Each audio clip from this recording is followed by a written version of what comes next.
할렐루야. 오늘도 이렇게 말씀과 기도의 자리로 나오신 여러분들을 주님의 이름으로 축복합니다. 오늘은 예레미야 29장 11절에서 14절까지 말씀을 통해 평안이요 재앙이 아니니라, 평안이요 재앙이 아니니라 라는 제목으로 함께 말씀을 나누도록 하겠습니다. 여러분들은 오늘 평안하십니까? 아무 걱정도 근심도 없으십니까? 제가 지금까지 짧은 인생을 살아오면서 느낀 것은 아무 걱정도 근심도 없이 평안한 사람은 많지 않다는 것입니다. 그리고 이렇게 금요일 밤에 어디 가지 않고 하나님 앞에 기도하기 위해 나오신 분들은 대체로 더 그런 것 같습니다. 누군가는 가정에 문제가 있을 것이고 누군가는 재정의 문제가 있을 것입니다. 누군가는 건강의 문제, 누군가는 인간관계의 문제, 누군가에게는 사역의 문제가 있을 수도 있습니다. 하지만 오늘 우리가 주님 앞에 나와서 기도할 때 나를 가로막는 모든 문제 가운데 우리가 평안을 누릴 수 있기를 축복합니다. 우리를 향하신 하나님의 크신 뜻을 발견하는 시간이 되기를 이 시간 주님의 이름으로 축복합니다. 오늘 우리가 함께 읽은 본문은 예레미야 29장입니다. 우리는 먼저 이 본문 말씀에 들어가기 이전에 이 말씀의 배경이 되는 상황이 어떠한지를 먼저 살펴보아야 할 텐데, 이미 세 차례에 걸친 바벨론의 유다 침공으로 인해 유다의 왕 여호야긴은 폐위되었고 바벨론의 포로로 끌려간 상황입니다. 그리고 느부갓네살에 의해 시드기야가 왕으로 옹립되어 있는 상황입니다. 이러한 상황 가운데 예레미야는 바벨론에 의한 이 유다의 지배가 하나님의 뜻이므로 바벨론에 복종하라, 이렇게 하나님의 뜻을 전합니다. 하지만 시드기야 왕은 이러한 권고를 무시하고 주변 나라들과 더불어 반바벨론 동맹을 결성합니다. 특별히 이러한 상황 가운데 하나냐와 같은 많은 거짓 선지자들이 일어났고 반바벨론 동맹에 힘을 보태었습니다. 우리 28장 1절에서 2절 말씀 한번 함께 읽어보겠습니다. 그의 곧 유다 왕 시드기야가 다스리기 시작한 지 4년 다섯째 달, 기브온 앗술의 아들 선지자 하나냐가 여호와의 성전에서 제사장들과 모든 백성이 보는 앞에서 내게 말하여 이르되, 만군의 여호와 이스라엘의 하나님이 이같이 일러 말씀하시기를 내가 바벨론의 왕의 멍에를 꺾었느니라. 아멘. 하나냐는 거짓으로 하나님의 뜻을 증거하였는데 하나님께서 이미 바벨론 왕의 멍에를 꺾었다, 그렇게 예언합니다. 이어서 2년 내에 바벨론의 속박에서 우리가 벗어나게 될 것이며 잡혀갔던 포로들이 다 돌아오게 될 것이라고 주장합니다. 문제는 이러한 영향이 유다 본토에서만 일어난 것이 아니었다는 것입니다. 유다 본토에서 일어난 이 거짓 선지자들의 영향으로 인해 바벨론에서 생활하고 있는 유대인 포로 공동체 사이에서도 이러한 거짓 선지자들이 일어나게 됩니다. 오늘 본문 말씀 이후의 말씀인 21절과 31절을 보면 아합과 시드기야 그리고 스마야와 같은 사람들이 이처럼 거짓 증거를 하여 하나님의 진노를 산 것을 우리는 발견할 수 있습니다. 상황이 이렇게 되자 바벨론의 포로로 끌려간 유대인들은 그곳에 정착을 할 수가 없게 되었습니다. 많은 거짓 선지자들이 바벨론의 멸망과 포로들의 귀환을 예언하고 있기 때문입니다. 하지만 그것은 하나님의 뜻이 아니었습니다. 10절 말씀 한번 함께 읽어보겠습니다. 여호와께서 이와 같이 말씀하시니라. 바벨론에서 70년이 차면 내가 너희를 돌보고 나의 선한 말을 너희에게 성취하여 너희를 이곳으로 돌아오게 하리라. 아멘. 하나님께서 70년이 차면 그들 포로들을 다시 돌아오게 하신다, 그것이 하나님의 뜻이라고 말을 합니다. 즉 하나님의 뜻은 그들이 좋든지 싫든지 간에 그곳에서, 바벨론으로 잡혀간 그곳에서 70년간의 포로 생활을 감당하는 것이었습니다. 그렇게 예레미야는 서신을 작성하여 유대인 포로 공동체에게 보내어 그곳에 정착하여 안정적으로 사는 것과 또한 거짓 선지자들의 말을 경계할 것을 권고하여 하나님의 뜻을 전하였습니다.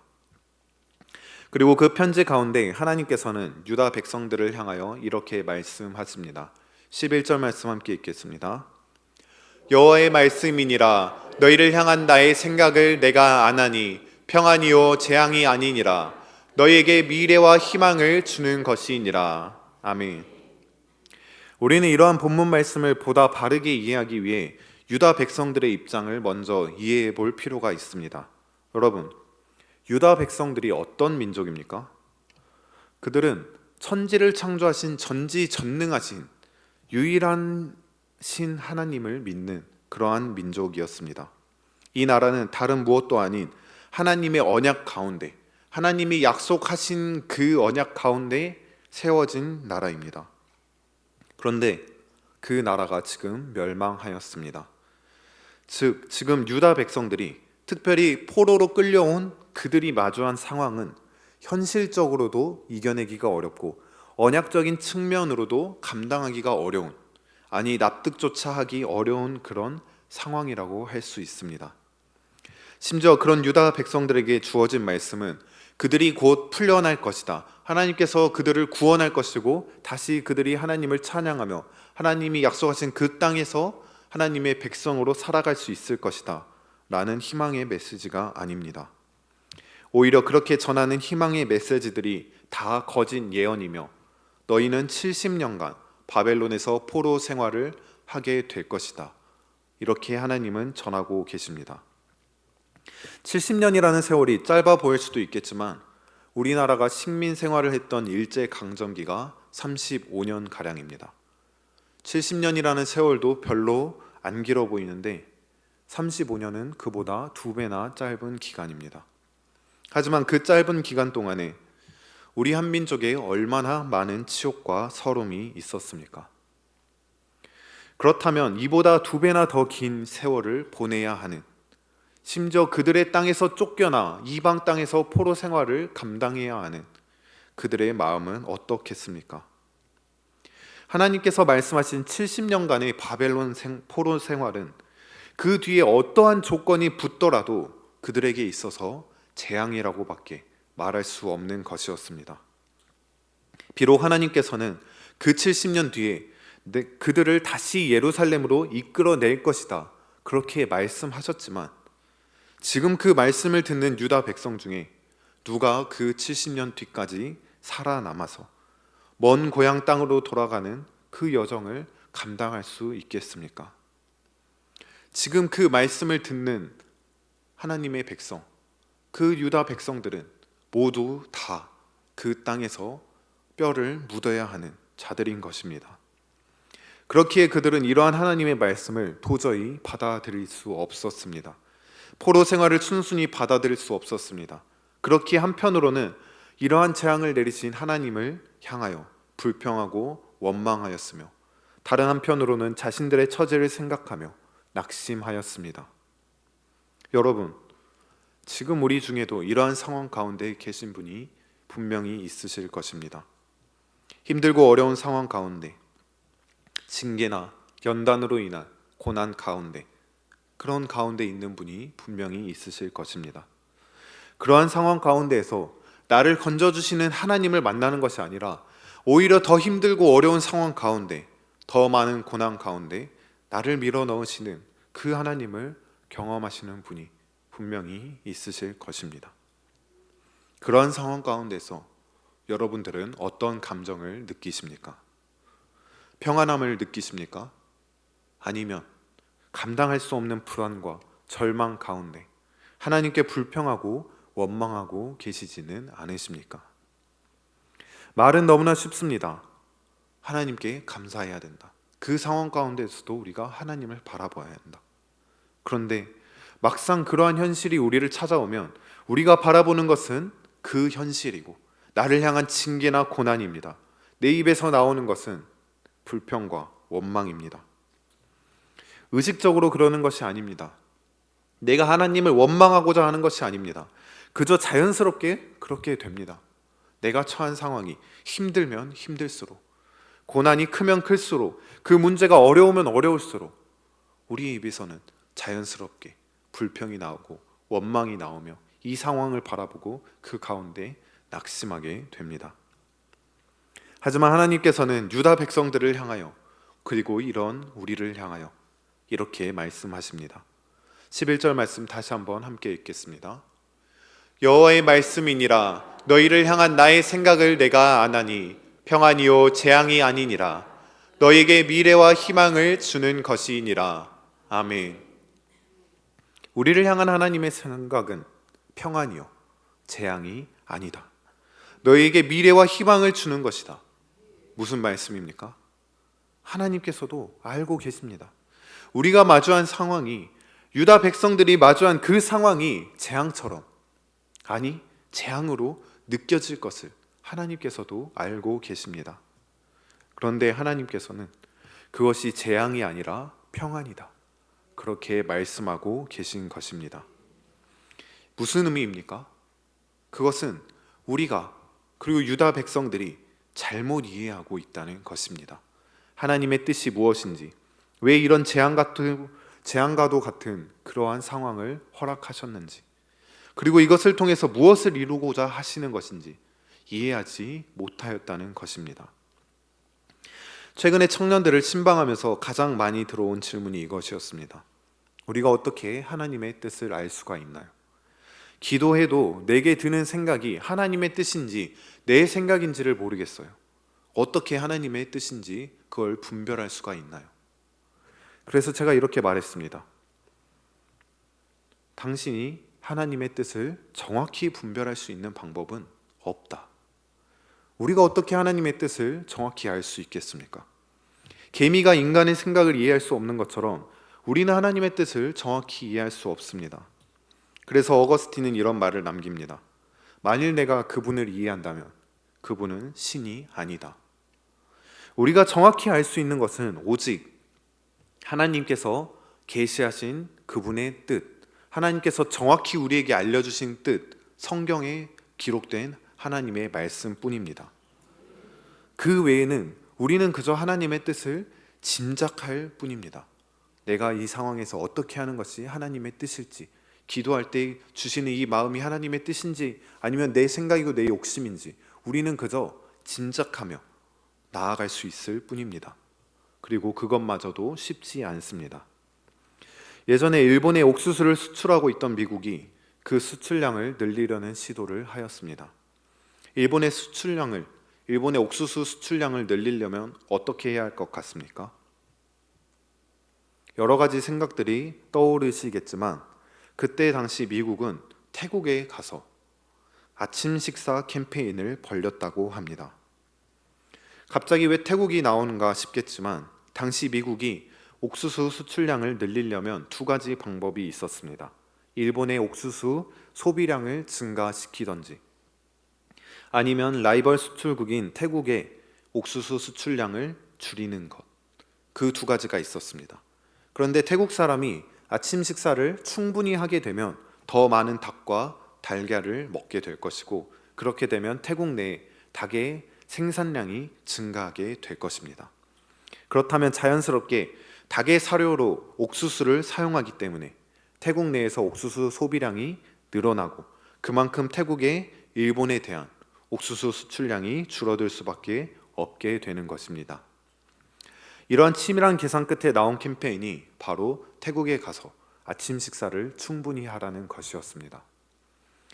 인간의 계획도 우리가 이렇게 쉽게 파악할 수 없고 그 뜻을 헤아리기가 어려운데 우리가 하나님의 계획을 어떻게 정확히 파악하고 정확히 알고 그 뜻을 따라갈 수 있겠습니까? 실상 지나고 나서야, 돌아보고 나서야 알 수 있는 것이 이것이 하나님의 계획이었구나, 이것이 하나님의 크신 섭리였구나, 그렇게 깨달을 수 있는 것입니다.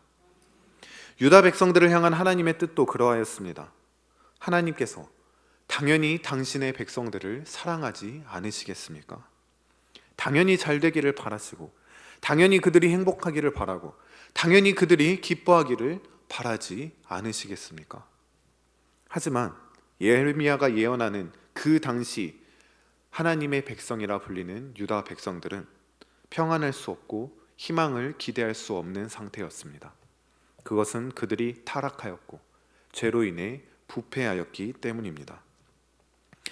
그들이 있는 자리는 죄로 가득하여 도저히 그 죄의 뿌리를 뽑을 수가 없는 곳이었고, 그들이 짓는 죄는 결국 평안과 복된 미래 대신에 그들의 파멸과 저주를 초래하게 됩니다.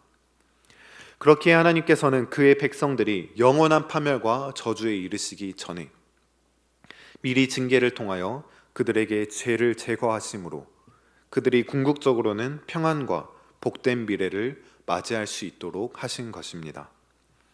그 징계가 바로 70여년간의 바빌론 포로 생활이었습니다.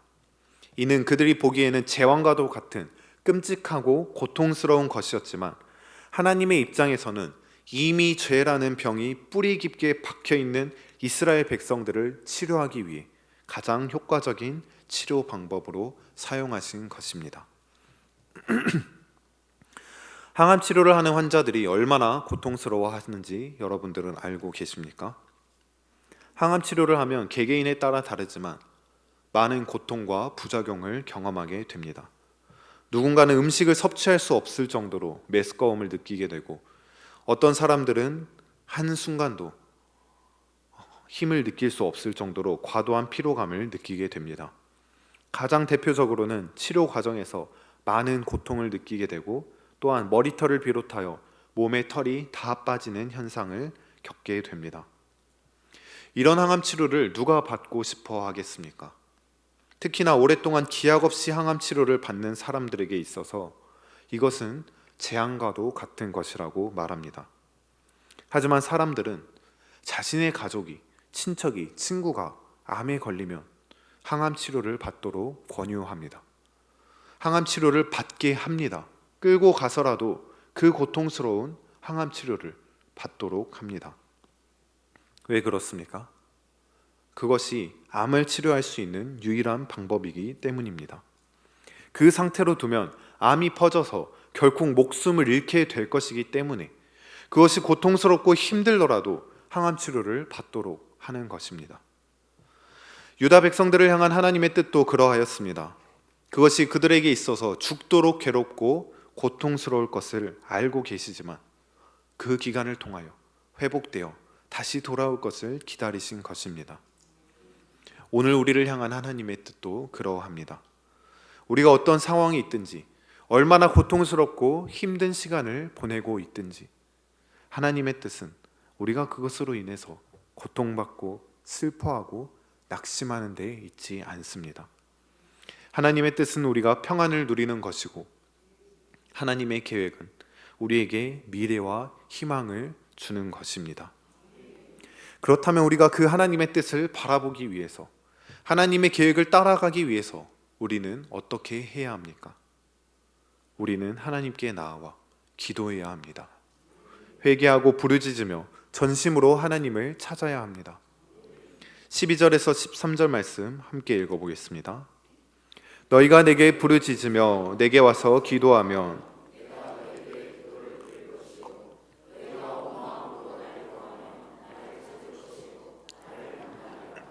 아멘. 앞서 말씀드린 것처럼 우리는 하나님의 뜻을 정확히 알 수 없습니다. 하지만 우리가 기도할 때 하나님께서는 우리의 기도를 들을 것이다, 그렇게 말씀하십니다. 전심으로 찾으면 만나 주실 것이라고 말씀하십니다. 우리가 하나님의 뜻을 정확히 알 수 없을지라도, 설령 우리가 하나님의 뜻과 반대되는 길로 나아가고 있고 내 뜻과 내 생각대로 행하고 있을지라도, 지금 우리가 하나님께 불평하고 원망하고 있을지라도 우리가 하나님께로 나아와 하나님께 기도하고 간절히 하나님을 찾는다면 하나님께서는 우리를 만나 주신다는 것입니다. 우리를 용서하시고 우리를 돌이키신다는 것입니다. 우리와 함께 하시면서 하나님의 바른 뜻을 찾아갈 수 있도록 우리를 인도하신다는 것입니다. 실상 유다 백성들이 포로로 끌려가게 된 것은 그들이 하나님을 배신하고 죄를 범하였기 때문입니다. 하지만 하나님께서는 그러할지라도 자신의 백성을 버리지 않으십니다. 그렇기에 하나님께서 원하시는 것은 그들이 하나님을 붙들고 의지하고 회개하며 돌아오는 것이었습니다. 그들이 아무것도 의지할 곳 없는 그 삭막한 포로 생활 가운데 그들이 그 벌을 받는 가운데 그들이 오직 하나님께 돌아오고 하나님만 붙들고 기도하며 그렇게 하나님을 찾기를 바라신 것입니다. 그들이 그렇게 부르짖으며 전심으로 하나님을 찾을 때 하나님은 그의 백성들을 다시 돌이키시고 다시 만나 주신다고 말씀하십니다. 우리는 므낫세 왕을 보면서 그러한 자비하신 하나님을 발견할 수 있습니다. 므낫세 왕은 유다의 악한 왕 중 하나였습니다. 역대하 33장 9절 말씀을 보면 유다와 예루살렘 주민이 므낫세의 꾀임을 받고 악을 행한 것이 여호와께서 이스라엘 자손 앞에서 멸하신 모든 나라보다 더욱 심하였더라. 아멘. 므낫세 왕은 그의 아버지 히스기야가 헐어버린 산당을 다시 세웠고 바알들을 위한 제단과 아세라를 위한 목상을 만들었으며 온갖 우상들을 경배하며 섬겼습니다. 그 한 사람으로 인해 히스기야가 간신히 돌려놓은 이스라엘 백성들은 다시 악을 행하고 우상 숭배의 길로 향하였습니다. 하나님께서는 그런 므낫세를 그냥 두지 않으시고 심판하십니다. 아수르를 통하여 유다 왕국을 치셨고 그들이 므낫세를 사로잡아 쇠사슬로 결박하여 바벨론으로 끌고 갑니다. 하지만 그렇게 끌려간 므낫세는 하나님께 돌아옵니다. 하나님께 간절히 기도하였습니다.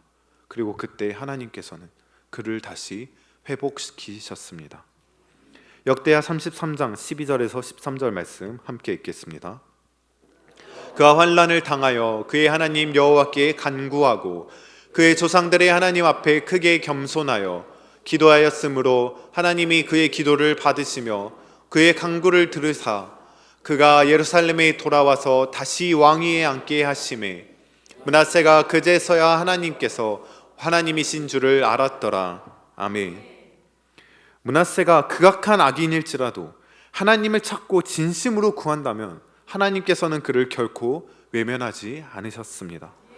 이처럼 하나님께서는 지금 내가 어떠한 삶을 살아가고 있든지 내가 어떤 죄를 지었든지 내가 어떤 상황에 있든지 하나님께 기도하며 그렇게 나아간다면 용서하시고 회복시키신다는 것입니다.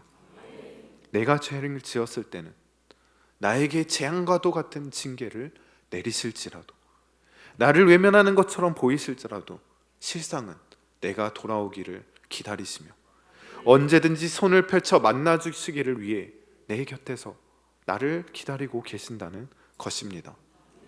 하나님의 궁극적인 목적은 평안이요 재앙이 아니기 때문입니다. 14절 말씀 함께 읽겠습니다. 이것은 여호와의 말씀이니라. 나는 너희들을 만날 것이며 너희를 포로된 중에서 다시 돌아오게 하되 내가 쫓아 보내었던 나라들과 모든 곳에서 모아 사로잡혀 떠났던 그곳으로 돌아오게 하리라. 이것은 여호와의 말씀이니라. 아멘. 이스라엘 백성들이 지금 경험하고 있는 것은 재앙입니다. 하지만 하나님의 뜻은 그 포로 생활에 있지 않습니다. 그 포로된 가운데 그들이 하나님께 부르짖어 기도하며 간절히 하나님을 찾기를 바라시며 그런 그들을 하나하나 만나시기를 하나님께서는 기대하고 계십니다. 그리고 궁극적으로는 그들을 다시 회복시키시고 당신의 백성으로 세우사 다시 하나님을 찬양하고 예배하며 그의 뜻을 쫓아 즐겁고 기쁘게 살아가기를 평안을 누리며 살아가기를 바라고 계시는 것입니다. 우리가 겪는 모든 고난에는 하나님의 뜻이 있습니다. 그것이 우리의 죄로 인한 것일지라도 설령 우리의 죄로 인한 것이 아닐지라도 우리가 겪는 고난에는 우리가 겪는 어려움에는 우리가 마주한 이 상황에는 다 하나님의 뜻이 있습니다. 오늘 우리가 그 뜻을 갈구하며 기도로 주님 앞에 나아가기를 소원합니다. 호레이쇼 스페포드라는 사람이 있었습니다. 그는 미국의 돈 많은 변호사였습니다. 그는 열정적으로 하나님을 섬겼지만 열병으로 사랑하는 아들을 잃었습니다. 얼마 지나지 않아 시카고 대화재로 그는 막대한 재산을 잃었습니다. 그리고 의사의 권유로 유럽으로 휴가를 가기 위해 그의 부인과 네 딸이 먼저 유럽으로 향하였습니다. 하지만 그의 불행은 끝나지 않았습니다. 그의 가족들이 탄 배는 다른 배와 충돌하게 되었고 가족들 중 오직 부인만 구조되고 내 딸은 목숨을 잃게 되었습니다. 그렇게 살아남은 아내를 만나기 위해 배를 타고 유럽으로 가던 스패포드는 침몰 사고 지점을 지나가게 됩니다. 가슴이 미어터져서 참을 수가 없었던 그는 하나님을 원망하고 괴로워하다 하나님께 울부짖으며 기도하였습니다. 하나님, 어찌하여 나에게 이러한 시련을 주십니까? 내가 하나님을 사랑하였는데 왜 내가 이런 시련을 겪어야 합니까? 왜 내 자식들을 주님께서는 가져가셨습니까?